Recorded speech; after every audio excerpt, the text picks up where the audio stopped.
नमस्कार, मी प्रमिला। आज आपण बीटपासून कोरडी पावडर कशी तयार करायची हे बघणार आहोत। मी हे बीट सर्व एका पाण्यामध्ये एकदा पहिले धुवून घेतले आहे। दुसऱ्या पाण्यामध्ये भिजायला ठेवले। ते 5 मिनिटांसाठी आपल्याला भिजवायचे आहे बीट, कारण जे करून आपली बीटचं साल्टे पटकन निघल्या जातात त्यासाठी आपल्याला पाण्यात भिजवायचे आहे।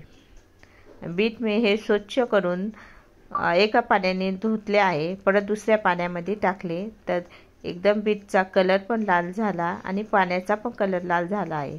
त्यासाठी आपल्याला पूर्ण बीट असे स्वच्छ करून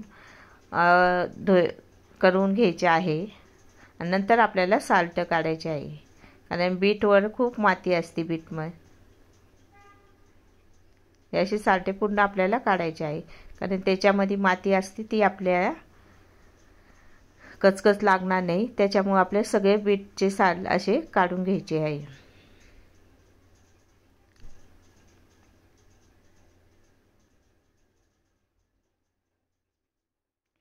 सर्व साल आपल्याला अशा पद्धतीने काढायचे आहे।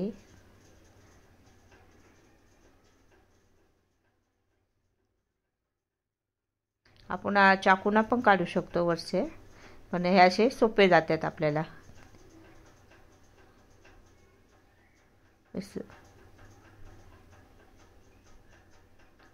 याला खूप माती असते बीटच्या याला, खाली पण अशी मुळाला त्याची खूप माती असते।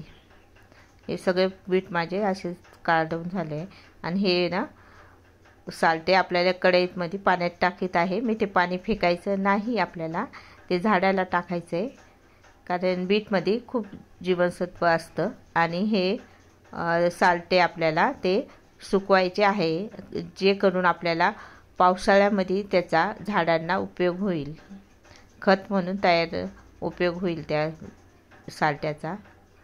आणि हे बीट आता किसणीनाच किसायचे आपल्याला, कारण सुकायला सोपं सुकल्या जातात पटकन। जर आपण कापून टाकले छोटे छोटे फोडी करून तर ते सुकल्या जात नाही आणि मिक्सरला पण कडक होऊन जातात बारीक व्हायला। अशा पद्धतीने आपल्याला सर्व बीटना असे किसूनच घ्यायचे। आता हे माझं बीट जरा किसून झाले आहे।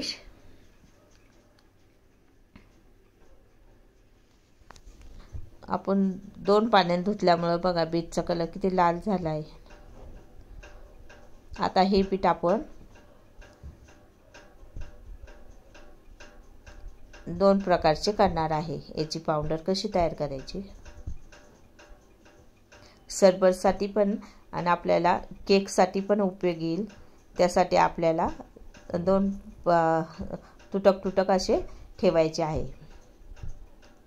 आता मी जे ताट्यामध्ये ठेवते ना ते आपल्याला केकसाठी किंवा पुरी बनवतो त्यासाठी आपल्याला लागणार आहे। त्यासाठी आपल्याला बाजूलाच आपण सुट्ट करून ठेवलं आहे। ताटामध्ये आपल्याला सेपरेट वाळवायचे आणि हे मी एका परातीत घेतले आहे। त्याच्यामध्ये आपण सरबतसाठी काय करणार आहे त्यासाठी बघा, सरबतसाठी आपल्याला उपयोग होईल। आता मी हे 4 चमचे लिंबाचा रस टाकत आहे, जे करून त्या बीटचा स्वाद असतो तो म्हणजे आपल्याला खाताना लागणार नाही त्यासाठी। आणि मीठ टाकत आहे 1.5 चमचा, कारण मीठ टाकल्यामुळे त्याचा चव पण छान लागते सरबतची। आणि अशा पद्धतीने आपल्याला सर्व बीटला चोळून घ्यायचे। पूर्ण मीठ आणि लिंबाचा रस ते आपल्या सर्व किसलेल्या बीटला लागला पाहिजे, त्यासाठी सर्वकडे चोळून घ्यायचे। आणि लिंबू टाकल्यामुळे पाणी सुटत नाही, ते बरोबर खेचल्या जातं पाणी बीट। आणि हे आपल्याला आता सुकवायला ठेवायचे, 2 दिवसासाठी उन्हामध्ये ठेवायचे आहे। आणि याचा कलर तर काळा होऊ शकतो, याचा काळा नाही होणार बीटचा। आता हे बघा असे सुकवलेले त्याचा काळा कलर झाला आणि लिंबू आणि मिठाचा टाकलेला त्याचा कलर बघा असा झाला, छान दिसतो कलर पण। आता मी अशा पद्धतीने मिक्सरमध्ये बारीक घेते, कडक वाळे आहे।